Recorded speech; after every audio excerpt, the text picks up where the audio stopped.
오늘 하나님께서 우리에게 주시는 말씀은 누가복음 2장 1절로 7절입니다.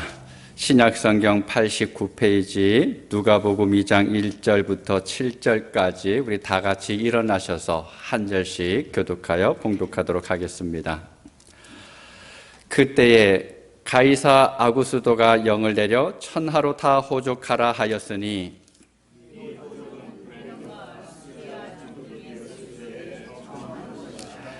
모든 사람이 호족하러 각각 고향으로 돌아가매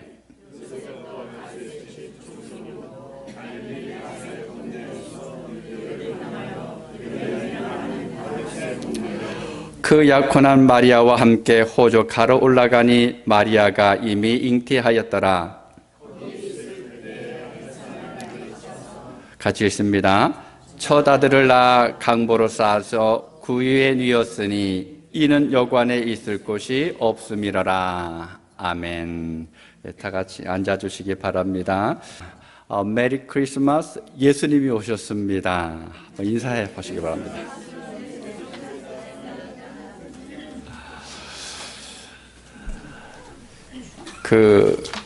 분만실이라 그러죠. 한국에 가면은 분만실 앞에 이제 가족들이 이제 대기를 하고 있다가 누구님 아기가 태어났습니다. 그러면 분위기가 어떨 것 같습니까? 뭐 조용히 그냥 잘했다 그러나요? 아니면 뭐 소리를 좀 지르고 그러나요? 오래 기다렸던 집안들은 아마 소리가 더 커질 겁니다. 예수님이 나셨습니다. 그 기쁨이 있나요? 예수님께서 오셨다 그러는데, 예수님이 태어나셨다 그러는데 그냥 우리는 의례하는 것처럼 그냥 조금 웃어주고 좀 박수치고 뭐 그렇게 끝나는 때가 있는 것 같습니다. 요즘 성탄절 인사를 어떻게 하는지 잘 모르겠습니다. 예전에 마트에 가면 몇 년 전까지는 메리 크리스마스였는데 작년에는 해피 할러데이, 또 올해는 제가 가서 못 들어봤어요. 성탄절 인사 자체가 없어진 것 같습니다. 장식하는 거는 그렇다 치더라도 크리스마스에 대한 생각이 점점 더 약해져 가고 있다라고 하는 생각을 가지게 되는데, 간혹 아예 사람들이 이 크리스마스를 잊어버리고 있는 것이 아닐까 하는 생각이 듭니다.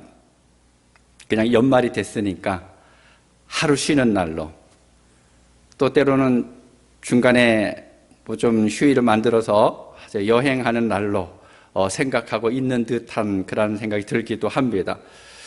그래서 크리스마스 하면 예전에는 뭔가 기대되고 또 가슴이 두근두근 했었는데, 요즘에는 여러분 어떻습니까? 저는 간혹 서글프다라고 하는 생각이 들 때가 있습니다. 예수님과는 상관이 없는 그런 시간들을 보내고 있다는 거죠. 올해는 성탄절이 수요일입니다. 그렇지만 우리는 오늘 이제 성탄 감사 예배로 드리게 되는데, 성탄절이 무슨 날인지는 다 아시죠? 산타크로스 기다리는 날인가요? 아니면 선물을 주고받는 날입니까? 그것이 아닙니다. 성탄절은 하나님께서 우리를 구원하시기 위해서 사람의 몸물을 입고 이 세상에 오신 날을 기념하면서, 이미 과거에 오셨으니까 그 날을 기념하면서 감사하고 찬송을 드리는 날입니다. 그래서 보통 사람들의 생일과는 다르죠. 사람이 태어난 날은 그냥 생일이다라고 이야기하는데, 예수님이 태어나신 날은 뭐라 그럽니까? 성탄절이라고 이야기합니다. 그러니까 거룩한 탄생이 있는 날이 바로 성탄절입니다. 성탄은 그 자체가 기적입니다. 여러분 한번 생각해 보시기 바랍니다. 가까이에 큰 강이 있죠. 조금 더 나가면 바다가 있습니다. 그런데 어느 지역에 물이 오염됐습니다. 물고기들이 거기를 가면 이제 죽게 되는데, 이 미련한 물고기들이 오염된 걸 모르고 계속 거기로 가다가 하나 둘 죽어납니다. 이제 그걸 보는 여러분은 답답하겠죠. 어떻게든 해야 되겠는데, 그럼 그렇다고 해서 여러분 물고기가 돼가지고 물속으로 들어갈 수 있나요? 가능하신 분이 있나 봐요. 불가능하죠. 마음은 있는데 내가 물고기라도 돼서 저 속에 들어가서 저 물고기를 좀 끌고 다른 데 가서 살려주고 싶은 마음은 있는데 내가 물고기가 되는 것은 불가능합니다. 그런데 어떻게 하나님이 인간이 될 수 있을까요? 하나님이 인간이 될 수가 없습니다. 하나님은 하나님이시고 인간은 인간이기 때문에 절대로 하나님이 인간이 되실 수가 없습니다. 너무 크신 하나님이기 때문에. 너무나 작은 인간으로 오신다고 하는 것은 사실 말도 되지 않는 이야기입니다. 그런데 그런 신기한 일이 일어났다라는 거예요. 되지 않을 일들이 불가능한 것이 우리 앞에 일어났습니다. 도저히 일어날 수 없는 그런 기적이 일어났습니다. 그래서 성탄을 기적이다라고 이야기합니다. 성탄 자체가 기적이에요. 그걸 통해서 어떤 일이 일어나는 게 기적이 아니라 성탄이라고 하는 자체가 기적입니다. 이 성탄이 기적이다 보니까 성탄을 둘러싸고 있는 이야기들도 기적이 되는 것이 참 많이 있습니다. 동정녀 마리아가 성령으로 잉태된 것도 기적입니다. 처녀인 마리아가 자기 몸에 성령으로 잉태되었다라고 하는 것을 믿음으로 받아들인 것도 역시 기적입니다. 또 요셉이 약혼녀 마리아가 성령으로 하나님의 아들을 잉태했다라고 하는 천사의 말을 듣고 인정한 믿음도 기적입니다. 동방의 박사들이 멀리서 별을 보고 찾아와서 아기 예수를 만나 경배한 것도 또한 기적입니다. 여러분, 이런 것들을 하나하나 살펴보면 우리가 알 수 있는 것이 있는데 예수님은 하나님의 아들이라는 겁니다. 그 예수님은 나를 구원하시기 위해서 이 땅에 오셨다라고 하는 것을 분명하게 인정할 수밖에 없습니다. 오늘 우리가 읽은 본문에 기록된 아기 예수의 탄생 과정을 보면 이 역시 기적입니다. 본문에 2000년 전에 탄생이 이루어진 그 역사의 현장을 생생하게 그려주고 있는데 이스라엘의 작은 마을입니다. 베들레헴에, 그것도 어느 한 허름한 마국간에 아기 예수가 탄생합니다. 본문 1절 2절에 이렇게 기록하고 있습니다. 그때에 가이사 아구수도가 영을 내려 천하로 다 호족하라 하였으니 이 호족은 구레뇨가 수리아 감독이 되었을 때에 처음 한 것이라. 여러분, 이 기록이 왜 중요한 것인지 아십니까? 성경 기록 중에 아마 가장 중요한 기록을 찾으라 그러면 이 구절을 선택할 수도 있습니다. 그건 예수님의 탄생이 신화로 만들어진 하나의 이야기가 아니라 인류 역사 안에서 실제로 일어났었던 사건이라고 하는 사실을 분명하게 알려주고 있기 때문에 그렇습니다. 여러분, 가이사 아구스도는 로마 제국의 초대 황제인 카이사르 아우구스투스를 이야기합니다. 이 사람은 효과적으로 다스리기 위해서, 또 세금을 잘 걷어들이기 위해서 황제가 다스리고 있는 모든 지역에 있는 사람들에게 고향에 들어가서 등록을 하라고 명령을 내렸습니다. 그래서 모든 사람들이 자기 고향으로 돌아갔습니다. 이때 어떤 사건이 일어나는가 하면 오늘 4절 5절에 보면 함께 읽도록 하겠습니다. 요셉도 다윗의 집 족속이므로 갈릴리 나사렛 동네에서 유대를 향하여 베들레헴이라 하는 다윗의 동네로 그 약혼한 마리아와 함께 호적하러 올라가니 마리아가 이미 잉태하였더라. 요셉과 마리아가 살고 있는 동네는 나사렛입니다. 이 나사렛은 북쪽 이스라엘에 있습니다. 산간 지역입니다. 마리아가 잉태한 지 시간이 지났으니까 이제 만삭이 점점 더 가까우고 있습니다. 출산이 얼마 남지 않았다는 거죠. 그래서 호적하는 일이 아니라면, 이 일이 없었다라면 요셉과 마리아가 나사렛을 떠나서 그 거리가 한 145km 되는데 한 90마일 정도 된다 그럽니다. 근데 그때 당시는 길이 더 구불구불했었겠죠. 그 먼 거리를 호족하는 일이 아니었다 그러면 굳이 걸어서 여행을 갈 이유가 없었습니다. 그들은 황제의 명령에 있었기에 부득불 저 북쪽에서 내려와서 예루살렘을 지나서 남쪽 유대의 베들레헴이라고 하는 동네로 갔습니다. 성경에 기록하고 있는 것처럼 요셉은 바로 다윗의 후손이기 때문에 그렇습니다. 그런데 5절에 보니까 마리아를 가리켜서 약혼한 마리아라고 소개하고 있습니다. 왜 그런지 그 이유는 마태복음 1장을 읽어보면 잘 알 수가 있습니다. 유대인들은 약혼한 사이일지라도 철저하게 정식으로 결혼하기 전까지는 순결을 지켜야 했습니다. 그런데 마리아가 약혼했는데 어느 날 갑자기 잉태했습니다. 요셉이 그 소리 듣고 얼마나 당황했을까요? 처음에 몰랐다가 점점 더 불러오는 배를 보면서 막 고민이 한참이었을 것입니다. 여기서 끝내야 되나? 그냥 모른 척하고 지나가야 되나? 근데 그 순간에 천사가 꿈에 나타나서 요셉이 생각하고 있는 그 모든 오해를 다 풀어줍니다. 마태복음 1장 18절 이후에 기록하고 있는데 천사가 고민 중에 있는 요셉의 꿈에 나타나서 그 아이는 성령으로 잉태된 하나님의 아들이니까 안심하고 마리아를 데려오라라고 이야기합니다.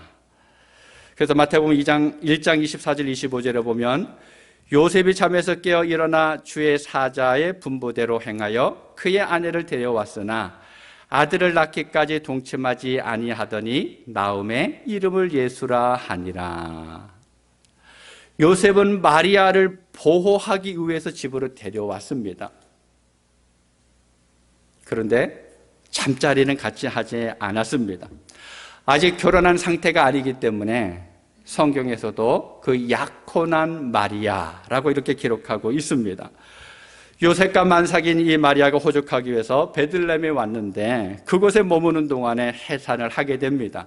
6절과 7절에 보면 거기 있을 그때에 해산할 날이 차서 첫 아들을 낳아 강보로 싸서 구유에 뉘었으니 이는 여관에 있을 곳이 없음이라라. 첫 아들을 낳았다라고 기록하고 있습니다.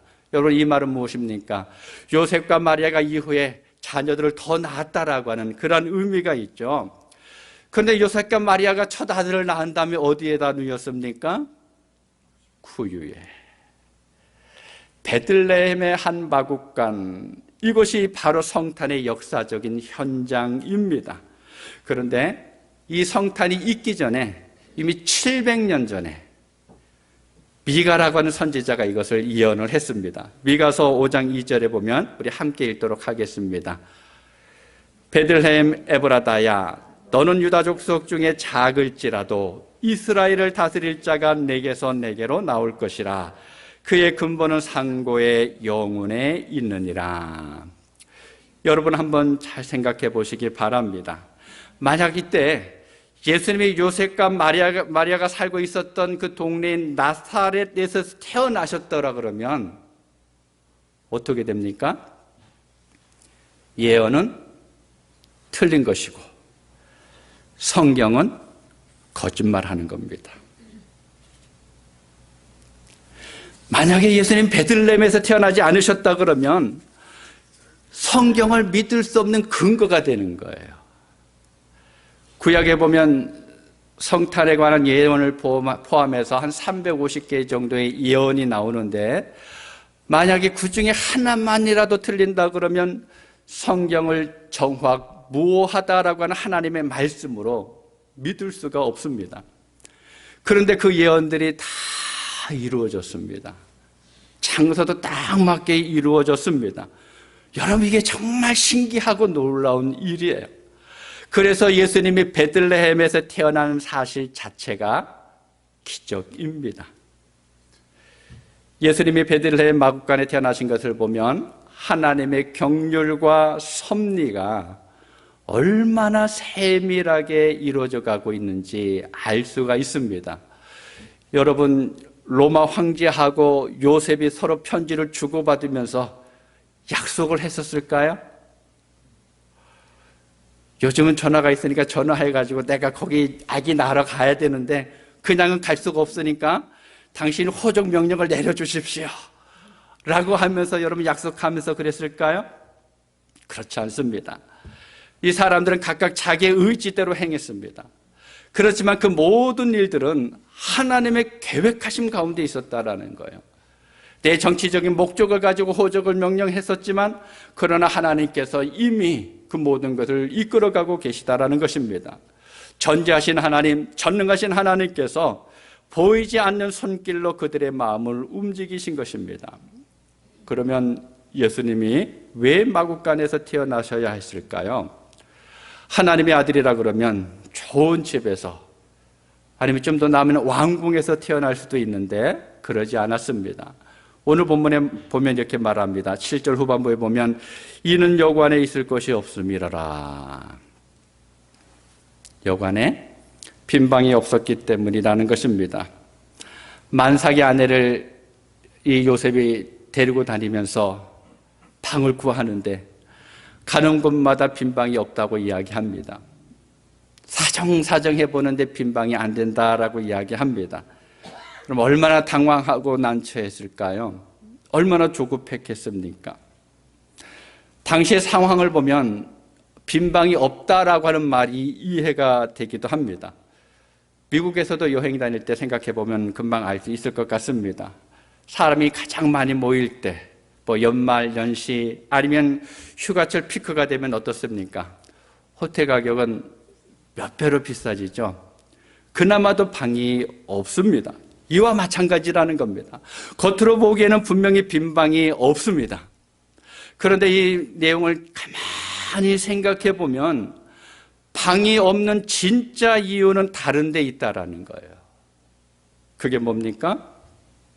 사람들의 마음속에 빈방이 없다는 겁니다. 여러분, 마음만 먹으면 빈방을 하나 마련하지 못했을까요? 어디든지 장소를 마련할 수 있었을 것입니다. 그런데도 이 불쌍한 여인과 곧 태어날 아기를 위해서 방을 마련해 줄 마음의 여유가 사람들에게 없었습니다. 요한복음 1장 10절 11절에 보면 이렇게 기록합니다. 우리 함께 읽겠습니다. 그가 세상에 계셨으며 세상은 그로 말미암아 지은 바 되었으되 세상이 그를 알지 못하였고 자기 땅에 오매 자기 백성이 영접하지 아니하였으나. 이렇게 세상에 사람의 몸을 입고 오시는 그 하나님이 사람들에 의해서 외면당하셨습니다. 버림받으신 것입니다. 그러면 왜 사람들의 마음속에 빈방이 없었을까요? 먼저는 욕심 때문입니다. 욕심으로 가득 찬 그들의 마음에 빈방이 없었습니다. 사람의 마음이 욕심으로 가득하면 눈이 가려지게 되죠. 그래서 제대로 볼 수가 없습니다. 무엇이 옳은 것인지 무엇이 그른 것인지를 판단하지 못합니다. 사람은 눈에 들어오지 않고 물질만 눈에 들어옵니다. 어쩌면 여관 주인이 빈방을 하나 확보하고 있을런지도 모르겠습니다. 그런데 그때 최성수기입니다. 방값을 몇 배로 불러도 들어오려고 하는 사람도 있었을 것입니다. 그런데 요셉과 마리아의 행색은 어땠을까요? 제 생각에는 아마 초라한 모습이었을 것 같습니다. 그 모습을 보면서 저 사람들한테 이 가격을 불러도 못 들어올 거야 라고 하면서 거절했을 것입니다. 욕심의 눈이 가려져 있다는 겁니다. 불쌍히 여기는 마음의 여유만 있었어도 성탄을 목격하는 복을 누렸을 텐데 정말 안타까운 일이 아닐 수 없습니다. 여러분, 마음의 욕심으로 가득하면 아무것도 보이지 않습니다. 하나님의 아들 예수가 오셔도 눈에 보이지 않습니다. 예수님의 공생애 중에 한 부자 청년이 찾아왔습니다. 이 청년이 영생에 관해서 관심이 있었습니다. 그래서 예수님한테 물었습니다. 그런데 예수님이 재산을 팔아서 가난한 사람들에게 다 나누어주고 나를 따라오라 라고 하는 그 말씀을 듣고 어떻게 했습니까? 마태복음 19장 22절에 보면 그 청년이 재물이 많음으로 그 말씀을 듣고 근심하며 갔니라. 슬퍼하며 갔습니다. 왜입니까? 이 청년의 마음에 물질에 대한 욕심이 가득하니까 예수님을 모실 마음의 여유가 없었던 것입니다. 우리도 이런저런 욕심 때문에 예수님을 만나지 못하고 있지는 않는지 생각해 봐야 합니다. 주님을 향한 내 눈이 열려져야 하는데 세상을 향한 내 마음 때문에 그 눈이 가려져 있지 않는지는 우리 살펴보아야 합니다.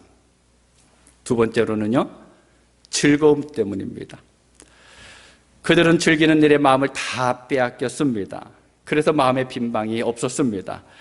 당시 베들레헴에 몰려온 사람들은 오랜만에 친척도 만났을 것이고 친구들도 만났을 것입니다. 얼마나 반갑겠습니까? 그 반가운 친구들과 또 가족들과 함께 흥겨운 시간을 보내고 있었을 것입니다. 음식을 나누고 또 마시고 하면서 즐거움에 취해 있는 그들에게 별 볼 일 없어 보이는 요셉과 마리아는 눈에 들어오지 않았다라는 겁니다. 아무리 요셉과 마리아가 빈방이 있습니까? 빈방이 있습니까? 하면서 간절하게 부르짖는데도 불구하고 그들의 귀에는 그 소리가 들리지 않았다라는 것입니다. 소돔과 고모라 이야기 여러분 잘 아시죠? 그 성 안에 사람들이 향락에 젖어 있었습니다. 하나님의 말씀이 귀에 들려오지가 않았습니다. 그들의 마음속에 하나님의 말씀을 받을 만한 여유가 없었습니다. 심지어는 롯의 사위들조차도 어떻게 반응합니까?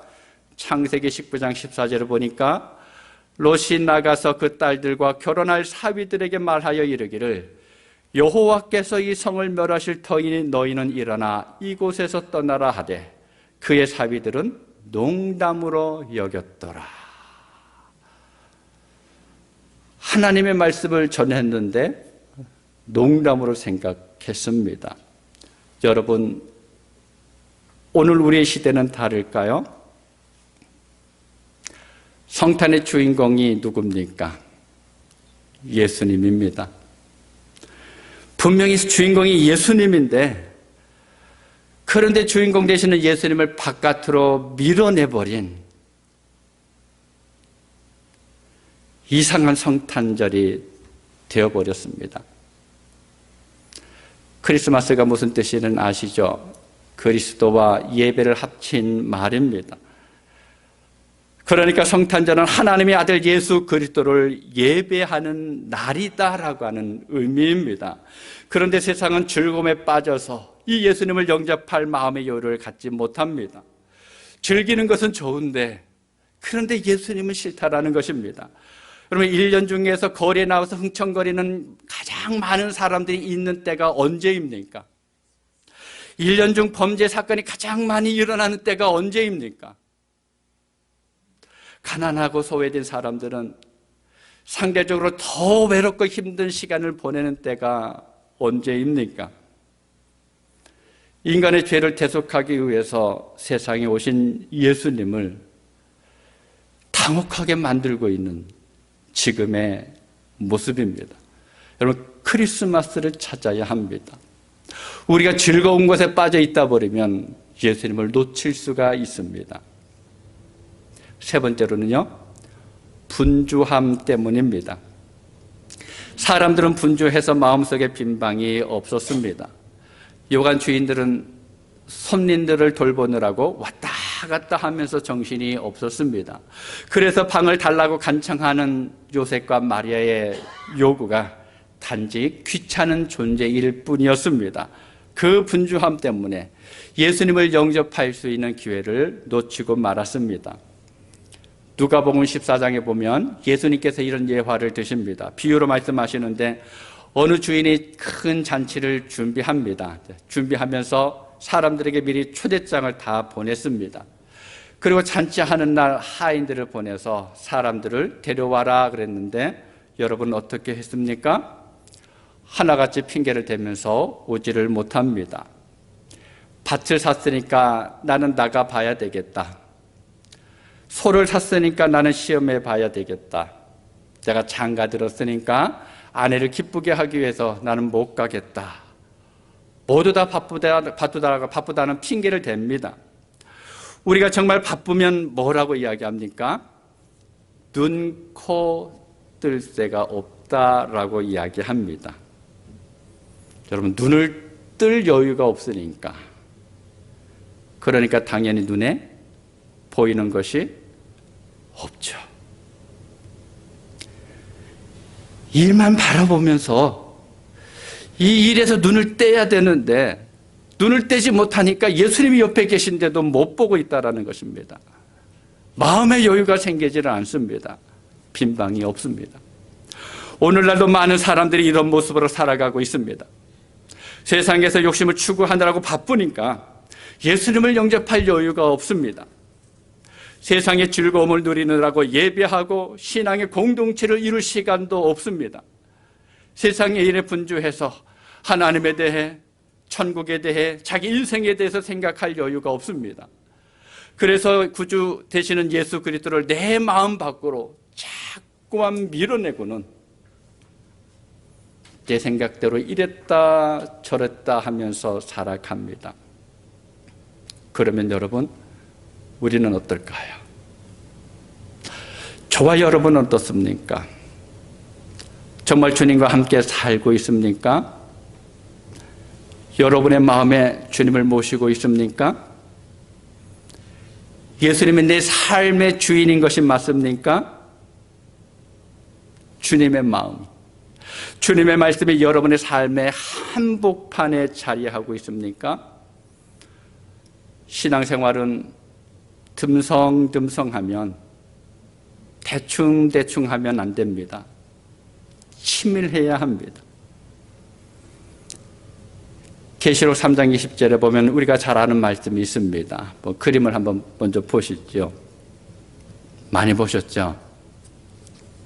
막 크게 액자로 걸어놓으신 분도 있는지 모르겠습니다.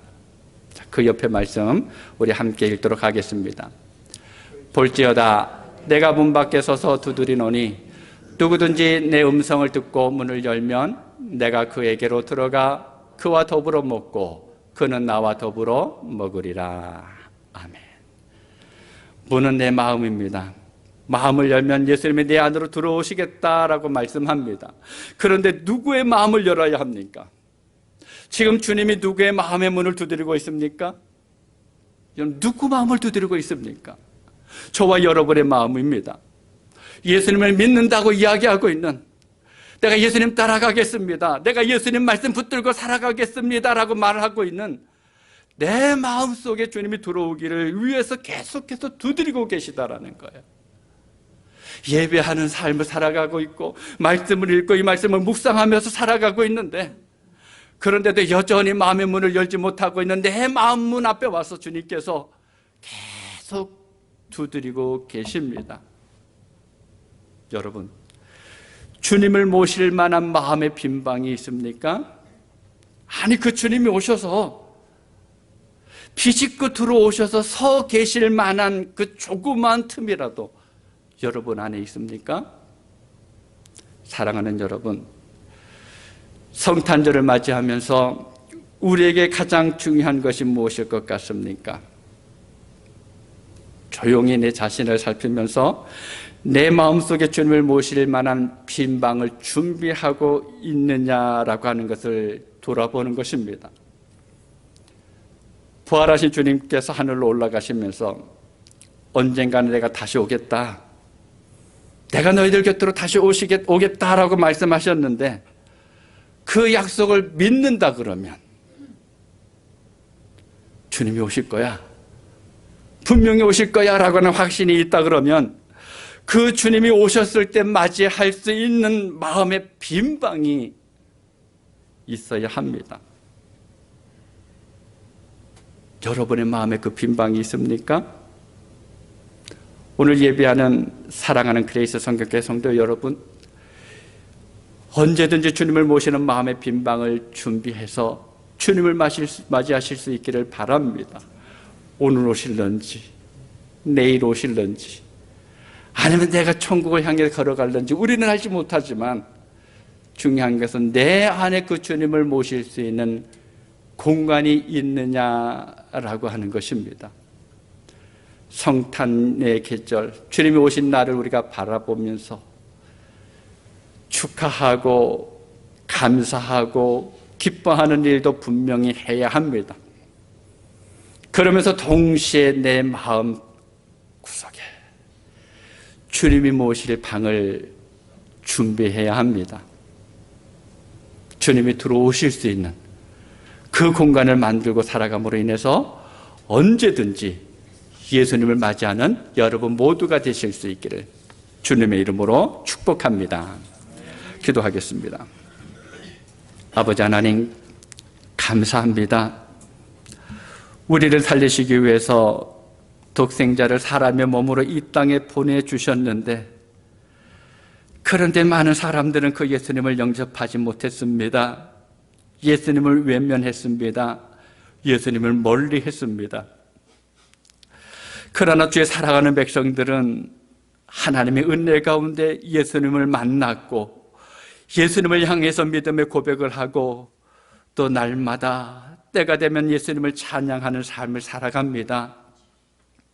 그런 우리를 찾아오셔서 주님께서 마음의 문을 두드리고 계시다고, 내가 내 안에 들어가기를 원한다고, 내가 너와 함께 먹고 마시고 즐기기를 원한다고 끊임없이 외치고 계시는데, 하나님, 이 성탄절에 정말 내 안에 예수님을 모시고 있는지, 내 안에 예수님을 모실 마음의 공간이 있는지, 내가 예수님을 모실 수 있는 그 빈방이 있는지 돌아보며 살아갈 수 있도록 도와주옵소서. 그래서 다시 오마 약속하셨던 그 주님이 언제 오시든지 그 예수님을 맞이하고 그 예수님과 함께하며 그 예수님과 함께 천국에 들어갈 수 있는 우리 모든 성도들 되게 하여 주시옵소서. 예수님의 이름으로 기도하옵나이다. 아멘.